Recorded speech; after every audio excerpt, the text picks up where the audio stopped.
Afinal, comprar um iPhone é burrice da classe média ou não? A gente vai tentar conversar sobre isso aqui de uma maneira adulta, né? Conversando sobre psicologia, sobre educação financeira, sobre um pouquinho de racional, de como que a nossa mente funciona, como que nós, como seres sociais, nos comportamos em sociedade, e a gente vai conversar isso aqui de uma maneira racional.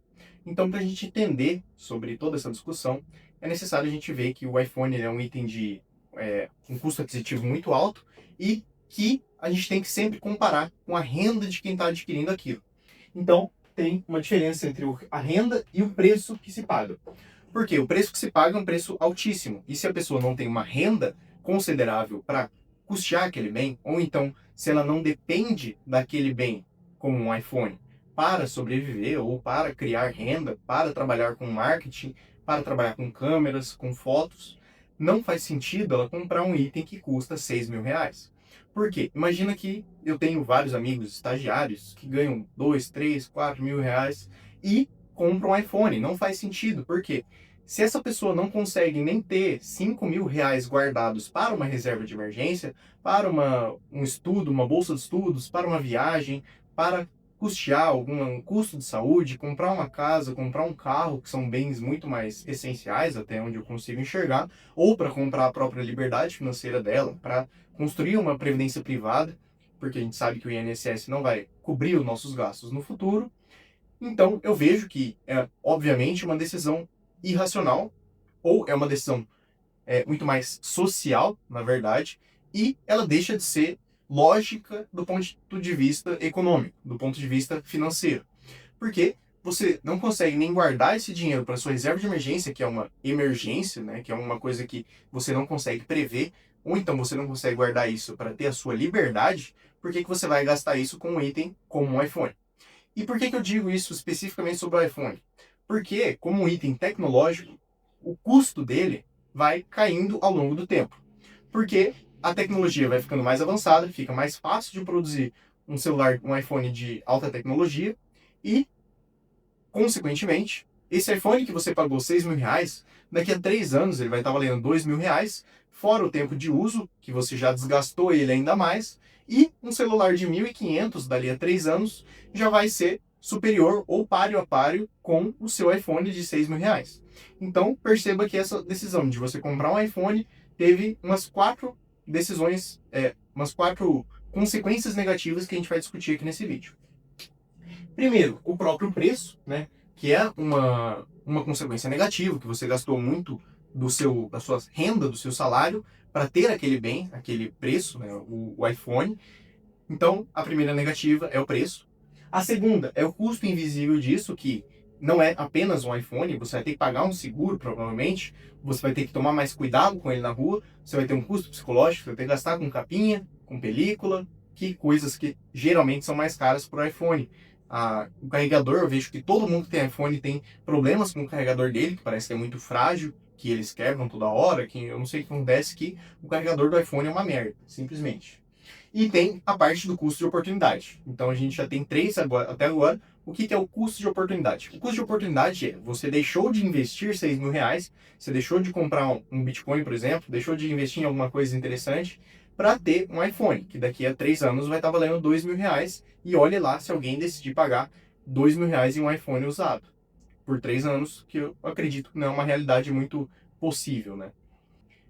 E o custo de oportunidade, então, é você deixar de gastar com alguma coisa que poderia estar se valorizando, que poderia ter sido melhor gasta com outra coisa, para investir em uma coisa que só vai perder poder de compra, né? Perder valor aquisitivo.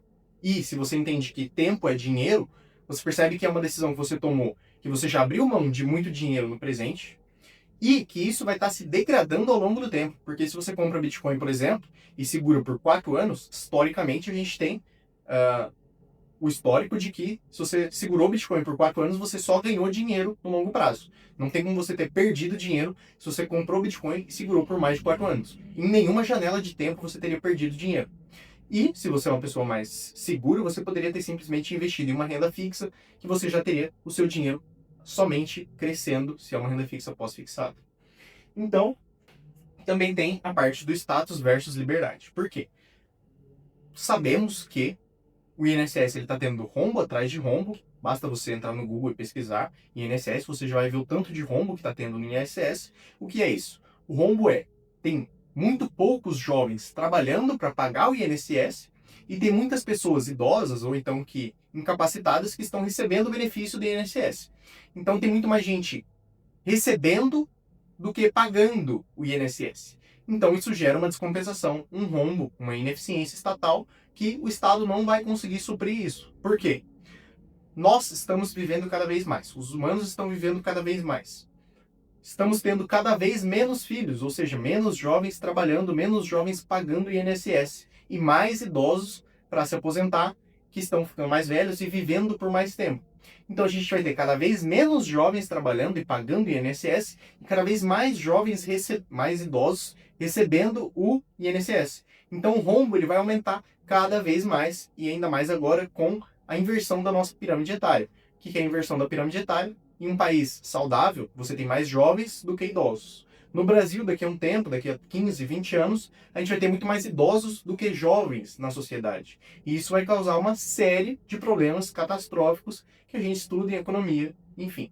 O que é interessante aqui dessa discussão para você que decidiu comprar um iPhone ou que está pensando em comprar um iPhone é: você está deixando de investir na sua liberdade, na sua previdência privada. Por quê? Você não pode depender da previdência pública, que é o INSS, ou seja, você tem que ter uma previdência privada. Ou você, lá na frente, vai depender de caridade dos outros, ou então de o Estado fazer algum tipo de milagre econômico e te salvar. E aí, se você quer delegar o seu futuro na mão do Estado, e aí a decisão sua, eu não posso te impedir. Mas o que eu posso fazer é tentar te explicar que o INSS não vai conseguir te fornecer um futuro interessante. Porque por A mais B eu já te expliquei que a gente vai ter menos jovens, mais idosos, menos pessoas pagando e mais pessoas recebendo.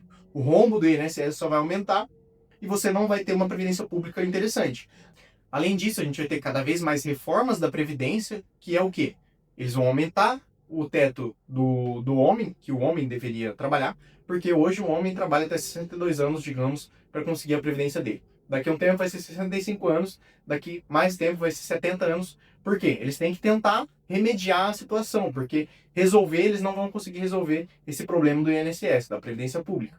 Mas eles vão ficar empurrando com a barriga. Faz uma reforma da Previdência, o povo vai ficar chateado, mas aí você vai lá, faz outra reforma da Previdência, blá blá blá, e não vai resolver esse problema de fato, só vão ficar adiando ele, mas a Previdência Pública segue um fiasco. Então você tem o custo invisível das capinhas e do seguro do celular, que vai ser muito mais caro. Você tem o custo de oportunidade, que você poderia ter investido em alguma coisa mais interessante, ou então investido na sua reserva de emergência, na sua liberdade financeira, na sua previdência privada. E também tem a parte do status versus liberdade. Porque se você compra um iPhone, provavelmente é porque você vê um status naquilo. E se você vê um status naquilo, você está deixando de lado a sua liberdade em busca de ser aceito na sociedade. E tá tudo bem, né? Faz meio que parte de sermos humanos, sermos seres sociais, essa parte de querer ser aceito na sociedade. E se uma pessoa com um iPhone, com um celular, com uma maçã atrás, é mais aceita na sociedade, faz sentido você querer isso. Mas a parte que você tem que entender é que você tem que tentar dominar a sua mente para você não ficar caindo nesse tipo de jogo psicológico. Até porque, hoje em dia, é muito menos catastrófico você não ser aceito na sociedade. Porque você não vai morrer de fome se você não for aceito naquele grupo social que você quer se encaixar. Antigamente, se você não se encaixava na manada, né, naquele grupo de animais, você era excluído e você não conseguia caçar direito, você morria de fome. Hoje em dia você consegue controlar a sua mente, porque se você não for aceito naquele grupo social, você não vai ser excluído, você não vai morrer de fome. Você vai ser excluído daquele grupo social, mas hoje em dia tem milhões de bolhas diferentes para você se encaixar. Se você é uma pessoa que gosta de jogos, você vai se encaixar com os gamers. Se você é uma pessoa que gosta de moda, você vai se encaixar com outras pessoas que gostam de moda. Mas você pode escolher o ciclo social que você quer se colocar. Inclusive o dos minimalistas, o dos estoicos, que são aquelas pessoas que não ligam geralmente, né, ou buscam dominar as emoções primárias, né, essas emoções superficiais, para conseguir conquistar o que é realmente bom na vida, que é uma vida saudável, que é você ter liberdade, paz, sossego para conseguir pensar, para conseguir ler, para conseguir desenvolver as artes da vida, para conseguir desenvolver filosofia, religião, espiritualidade, tudo que tem de bom e interessante na vida, e não só ficar trabalhando igual um macaco. E aí, os estoicos eles conseguem segurar essa ânsia de gastar, de ser aceito em status, de ser minimalista, consegue juntar uma boa liberdade financeira, uma boa reserva de emergência, um bom portfólio de investimentos que vai gerar uma renda boa para ele, e ele vai conseguir ser livre, atingir essa liberdade financeira um pouco antes da maioria das pessoas. Então, espero que vocês tenham tirado alguma coisa de interessante desse vídeo, e se vocês querem saber mais sobre dinheiro, investimentos, economia, eu convido vocês a se inscreverem aqui no canal, deixar um like e assistir esse outro vídeo muito interessante que eu coloquei aqui, de como você faz para equilibrar os seus gastos, para você conseguir guardar mais dinheiro, que são as bases da educação financeira. Clica aqui que tá bem legal, beleza? Valeu, um abraço.